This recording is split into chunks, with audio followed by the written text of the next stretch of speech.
It's great.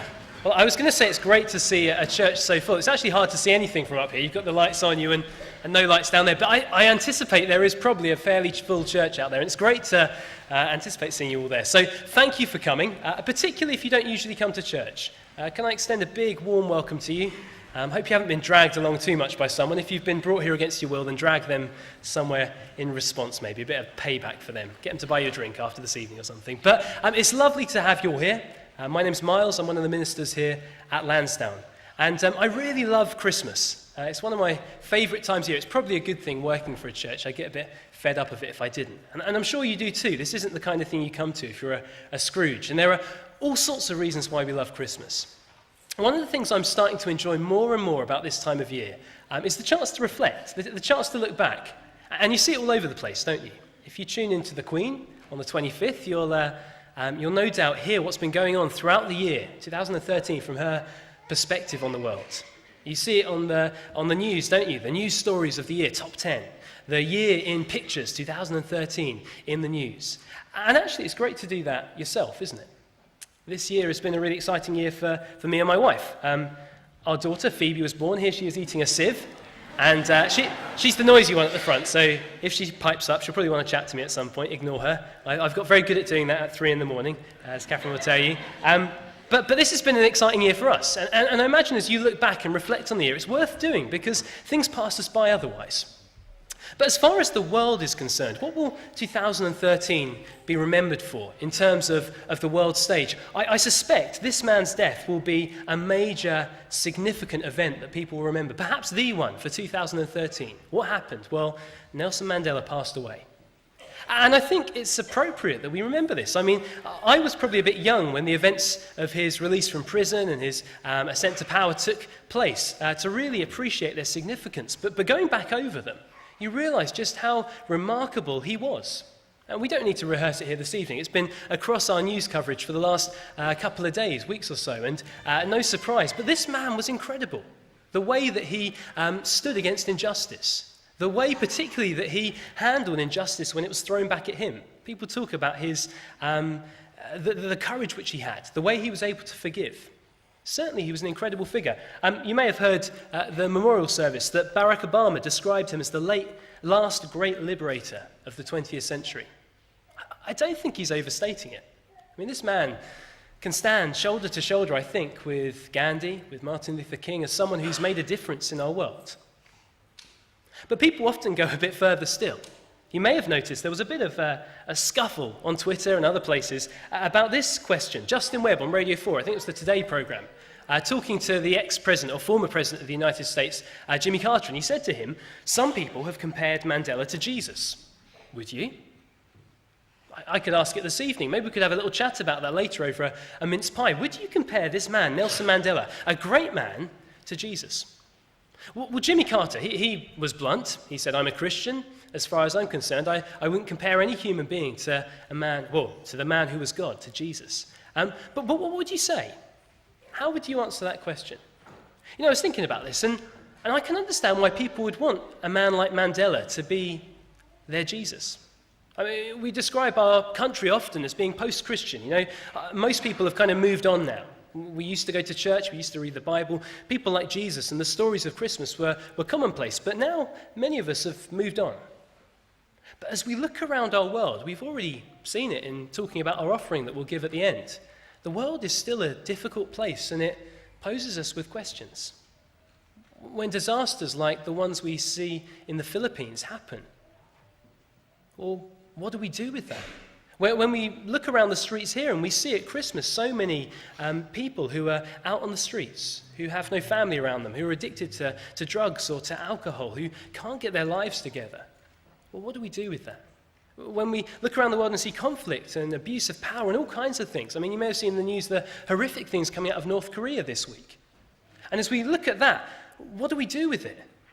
Well, we used to go to someone like Jesus, but now where do we go? And so we see a man like Mandela, and a great man, and we want him to fix it. We want a man who caused so much change to create a better world. We look to the Martin Luther Kings, to the Gandhis, to others like him to recreate our world in the way that it ought to be. We want superheroes.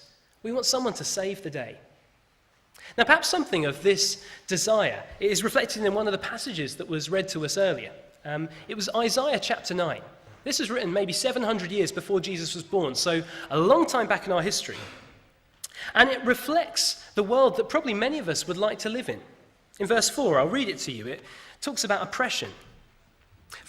As in the day of Midian's defeat, you have shattered the yoke that burdens them, the bar across their shoulders, the rod of their oppressor. It's talking about a day in the future or a world where oppression is no more, where oppressive governments like North Korea just don't exist, where things like apartheid have no place, where people like Nelson Mandela, with their grit determination to end those things, aren't required because the world is as it ought to be. That's a world I'd love to live in. It talks in verse 5 about a world where peace is established. In fact, where suffering is put to an end altogether. I'll read it to you again because you won't be able to read any Bibles you might have in the pews or anything because it's too dark. Verse 5 says, every warrior's boot used in battle and every garment rolled in blood will be destined for burning, will be fuel for the fire. Pictures a world where pain and suffering and particularly conflict is over.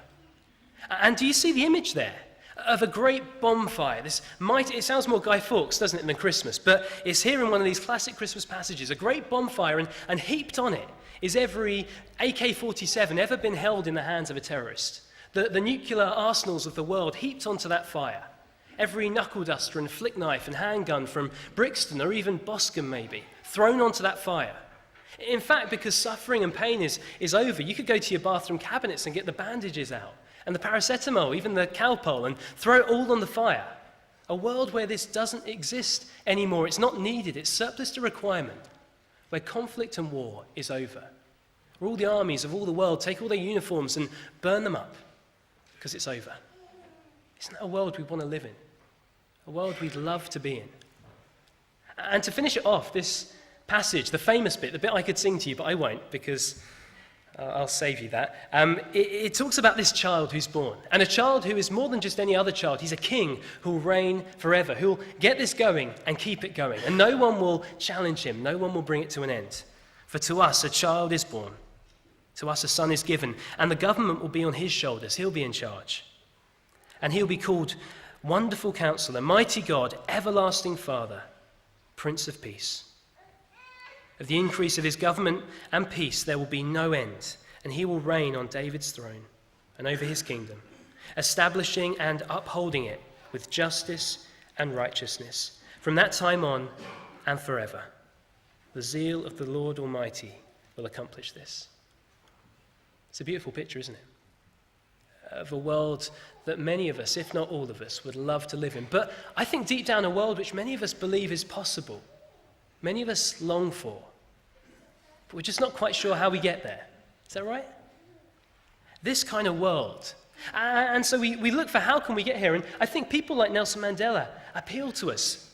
When he became, on his inauguration speech, he said this, never, never, and never again will this land experience the oppression of one by another.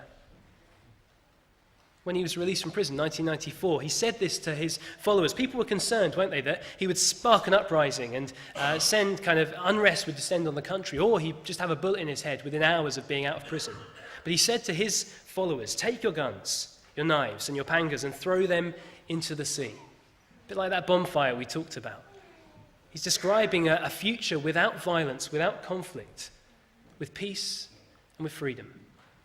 And we see men like Mandela, and we think, yes, he's got it. And we see the change which he created. I mean, these aren't empty words. He did an incredible work in his country along with others, didn't he? But we look to them, and we long for them to deliver this hope, this future that is different to what we have now. But you see, I think often we expect too much of these men and these women. We expect them to be superhuman. They are men and women, great men and women, but they're just men and women, like you and me. And so it's no surprise that people in the news have been talking a bit about his family and relationships with his wives or with his children. It's no surprise that in an ordinary man's life, these things get eaten into. It's no surprise that people ask questions about his use of violence earlier on or whether or not that was the case. He's just a man. A great man, certainly, but just a man. And so we're left with this vision A world without oppression, a world where peace reigns, a world that will be like that forever and will never end. But men and women like Mandela and others just cannot deliver it. And that's where Christmas comes in. I mean, we talked about it a bit already. We've used words like Redeemer. We've talked about a baby in a manger. We've seen that little Christmas in a nutshell video. And what it's all about is God coming to us. In fact, Christmas is really about that our world is not as it ought to be. I mean, we don't have to look at the news headlines to see that. I was saying about some of the highlights of our year, but I'm sure most of us, if we were to look back through the year, we would see there were some lowlights as well. The world just isn't as it ought to be. We're not as we ought to be. And so the message of Christmas is that God steps down into this world, steps down into our darkness, steps down into our brokenness. He steps down to make it better, to fix it. And you know, with people like Mandela, I think often we place too heavy a burden of expectation on what they could achieve. Great men, but just men. And so Jesus, the man who is God, steps into our world. And he alone is the one who can bear the burden of our expectation, who in fact can exceed our expectations. Jesus, who came to make the world right. And so we hear this Christmas story, and you know the scene, don't you? In the stable, and there's the exhausted mother, there are the slightly bemused-looking shepherds, there is the dad with the look on his face that dads have after they've seen their child being given birth to. It's an interesting look, and there is a little baby. There's the sound of the pub next door and busy people doing busy things, and very few people realise that this child is even there. And even those who realise, do they really realise the full extent of what he's come to do? That this isn't just a little baby. This is God in human flesh, come to our world to put it right. You know, one person did realize this. Matthew, one of the followers of Jesus, you come across in the Bible, actually wrote down the story of Jesus' life in the Gospel of Matthew. It's a bit of a paraphrase, but he quotes this passage in Isaiah at the top. People sitting out their lives in the dark saw a huge light. Sitting in that dark, dark country of death, they watched the sun come up. Then Matthew says, this Isaiah prophesied sermon came to life in Galilee the moment that Jesus started preaching. Change your life. God's kingdom is here. This anticipation, this desire we all have for a better world, for a different world, for a world that is as it ought to be. No one can fix that but Jesus. And so the great news of Christmas is that he has come, that God has stepped down, that he has come to be with us and to put things right, to be our rescuer, to save this world. But as we look at this world, I think we can see the problems out there, and we can see a king who comes to fix these big problems. But I think a big mistake we often make at Christmas is to make Jesus king of this world, but never ask the question, is he king in my life? Jesus, who came to put things right and will one day fix all things. In fact, Christians look back to Christmas at this time of year, but they also look forward to a day when Jesus will return. The Bible teaches very clearly that one day Jesus will come back, and all the things which are wrong in this world as they are at the moment, even the things we don't notice or the things we can't even perceive, well, Jesus will put them all right. Jesus will bring everything under his rule as he sits on his throne and reigns forever without oppression, complete peace. That's what's coming. And as we wait for this, the question I think still stands. What do you make of Jesus? What do you make of him? Because the truth is, each and every one of us, I think you'll agree, starts off life without God in the picture. We go on through life in the normal kind of way, getting on with life, doing family, career, all the sorts of things which occupy us. In truth, none of us naturally kind of gravitates towards God. There's a challenge in Christmas. God came to us, and we've got to respond. Jesus wants to be your king. But maybe if you've seen in the news, we mentioned about North Korea and that horrific dictatorship that's happening there at the moment. You might imagine God or Jesus to be like that, this king who sits on his throne and barks orders at people and tells them what they ought to do and how they ought to worship him. Well, Jesus is a different king altogether. Jesus is the kind of king who welcomes all. Everyone sitting in this room, in fact, I can say, without exception, is welcomed by Jesus. whatever your past is like, whether you know that you've lived life without any reference to him at all, whether you've come to church or not, whether you pray or not, whether you've read a Bible or not, whatever your background, Jesus says, welcome, come, be a part of my kingdom. Change your life, join me. He's full of grace, he's full of forgiveness. And so this evening, the question goes out to each of you, what are you going to make of him? Are you going to carry on living life, as it were, trying to stumble around in the darkness, looking for a way to make this world better, perhaps? Looking for a way to fix this world? Or are you going to turn to God, who came into our world to make things right, who will one day return to put things as they ought to be, and let him be the king in your life? It will mean some change. It did about 10 years ago when I became a Christian. There were changes I had to make, but changes for the better. And every step of the way, I didn't have a king barking down at me orders, telling me what I ought to be, but a loving, generous Lord, full of grace and full of forgiveness. Now, we haven't got a lot of time this evening to go into this in more detail, but can I recommend a few things which we could do, or which you could do, if you wanted to find out a little bit more? First thing is, we have some fantastic Christmas packs here, which are available to everyone. If you're a regular member and you want to come up here just to get them for the sweets, then we may turn you away. But we would love to give these away, especially to visitors. If you're new here this evening or you've just been coming for a few weeks, then please come and grab one of these at the end. They're laid out on the table at the side. There's a little book in here which talks a bit about the true meaning of Christmas. It goes into some of these themes in a bit more detail. But as well as that, there is a book called The Gospel of Luke. I'm sure you've heard of it. An account of the life of Jesus. And maybe the best thing for you to do, if you're interested after what I've said, is to look a bit closer at Jesus. Take a few hours. It wouldn't take much longer than that to read through this as an adult, as a thinking person, and say to yourself, well, does this seem like the kind of person I've heard described this evening? A compassionate, loving king, the kind of person who could turn this world around and make it as it ought to be. Have a little read through and make your own decision about Jesus. Another thing you can do is come along to something we call the Alpha Course. You might have heard of it. It runs across the world, really. There's been millions of people who've gone through the Alpha Course. And it's a really simple way to find out more about Christianity. It runs for, I think, 8 weeks, and we'll be starting again in the new year. You'd be really welcome to join us. There's no requirement to come to church or anything, no strings attached. There's a nice meal, a chance to discuss your questions and ask the kind of things which are on your mind. And hopefully, in discussion and talking with other people and looking at the Bible, you can find some answers to some of those big questions. So we'd really recommend coming along to that. And there's something which you can do in a little while, which I'll explain if you want to find out more about that.